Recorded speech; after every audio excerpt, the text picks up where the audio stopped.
Today I'm going to talk about what I believe to be one of the most surprising roller coasters in the UK. Tucked away in the corner of what was, at the time this ride opened, just a modest small family park on the south coast of England sits Cobra. Cobra is a Gerstlauer bobsled coaster. It sits with very modest stats of about 54 feet in height and it opened in 2006. The ride is located in the westernmost corner of Paultons Park, a park more recently known for rides such as Storm Chaser and Flight of the Pterosaur. At that time, the park was only very small. The park had 2 roller coasters prior to the opening of Cobra, and they are the infamous Caterpillar, which you have to ride in the back seat because the airtime over the top of that hill is just delicious, and Dino Chase. Both are Zero Tivoli models. One's a medium-sized model, Caterpillar, and then Dino Chase is the small variant of the same type. For such a small park to build such a large-scale roller coaster at that time was really quite a surprise. I remember being 11 when this ride was announced and built, and I watched the construction of it on the CoasterForce forums growing up. Cobra was a roller coaster I desperately wanted to ride, and I remember putting it firmly on my bucket list of UK coasters, but it wasn't until May of this year that I finally got to ride this roller coaster. The stats for the ride are very modest compared to rides you might see at some other UK theme parks.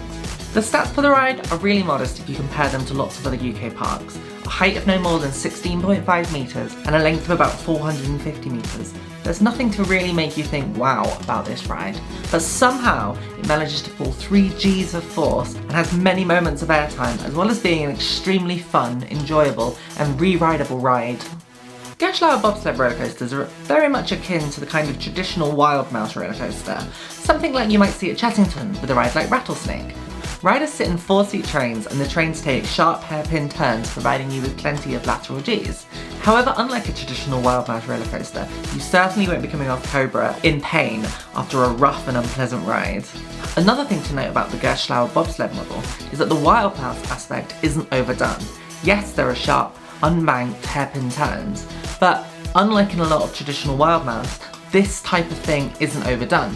On Cobra you get 4 sharp hairpin turns and that's it. However, on a lot of wild mouse models you often get 2 layers of hairpin turns stacked on top of each other. Now, Cobra wasn't the first Gerstlauer bobsled roller coaster that I've ever ridden, and it certainly isn't my favourite.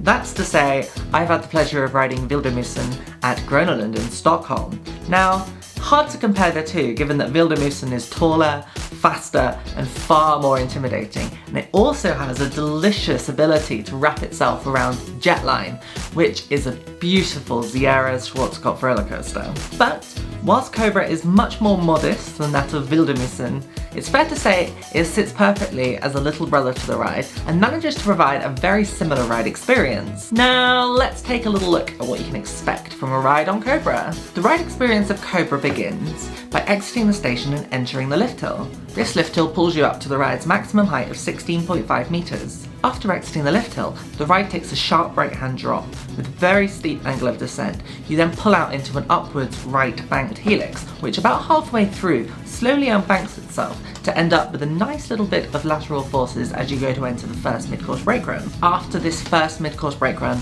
the ride enters the traditional wild mouse section, which is to say you'll be flung from left to right of the car as the car traverses those classic hairpin turns where you really go out over the edge of the track before it pulls you round and you feel like you're gonna fly off the edge. The ride features 4 of these back-to-back 180-degree hairpin turns, and the train then enters another mid-course brake. After this mid-course, the ride drops down into a left banking downwards helix, at the bottom of which the ride sharply turns and starts banking to the right, which lifts you up into the next mid-course brake run. After this mid-course, you enter my favourite part of the ride. You drop off the mid-course into a surprisingly steep and fast drop where the train picks up a lot of speed, and you then enter 2 back-to-back camelbacks. After these camelbacks, you lift up into the final mid-course brake run of the ride. After the final brake run, you enter into the last helix of the ride, a downwards right-banking helix which takes you right down to grass level. A really cool thing about the final helix is that you feel like you're going a lot faster than you are, because if you look down to your right, you're right next to the grass and you can almost reach out and touch it. You then unbank and pop up into the final brake run, which then brings you round to the station.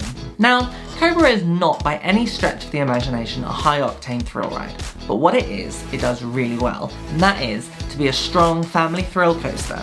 Cobra packages together strong positive G forces, negative Gs, which is to say airtime, as well as lateral Gs. and it really helps you to feel out of control as you hurtle through the track. And as I mentioned earlier, unlike the traditional Wild Mouse roller coaster like you might know from Rattlesnake, the ride really isn't rough. It's got an incredibly smooth experience, and you don't come off it feeling a bit battered and bruised like you do after a ride around Rattlesnake. None of the transitions are too sharp, and quite thankfully, the brakes aren't too sharp so you don't get lunged forwards into the restraints. Now, even though Storm Chaser and Flight of the Pterosaur are two real standout roller coasters in the park, and arguably the most thrilling and exciting, I really walked away with most surprise from Cobra, and it's Cobra that I thought was a real unsung hero of the park. I walked away amazed at the time that a park so small would make such a large investment. You have to think at this time a lot of other parks in the UK weren't making such large investments. In 2006, when this ride opened, the main two notable other roller coasters that were installed in the UK were Stealth at Thorpe Park and Speed at Oakwoods. But while these are larger parks, they also have much more financial backing, and for a park such as Paultons, which is owned by a family, to put in such a large investment such as Cobra really stands out as very different from a lot of the rest. It goes without saying that Cobra is without a doubt a real turning point for Paultons Park. Since Cobra's opened, we've had Peppa Pig expansion, we've had the Land of the Dinosaurs expansion, and now we've had the Tornado Springs expansion. So it's from Cobra that you can kind of chart Paultons' meteoric rise at the moment. Cobra sits as a symbol of Paultons' decision to pump investments into the park and to really make it a destination. And it really helped to pave the way for what Paultons has become today. However, that's not to say that everything with Cobra is absolutely perfect. A trip to Paultons Park will make you very quickly aware that the area around Paultons lacks the same commitment to detail and theming that other rides and attractions have. Cobra notably sits over a big patch of grass and next to a Zamperla disco called Edge, but there's not a lot going on underneath it. The ride kind of stands out, and that, Edge, and also Magma, which is in that set of the park, don't really follow any kind of cohesive theme. I really hope that in the future, Paultons Park puts some money into re-theming Cobra. I think it has a lot of lifespan left in it, and I think it really deserves to be brought up to the standards of the rest of the park, as I believe it deserves a little bit more love, care, and attention. That is not to say, however, that the lack of theming really pulls away from the overall enjoyment of the ride. It does not. But what it does do is it makes it stand out as kind of out of place from the rest of the park.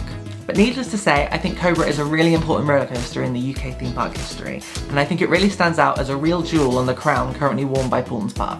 I'd like to thank CoasterForce for giving me the opportunity to use their POV of Cobra in this video.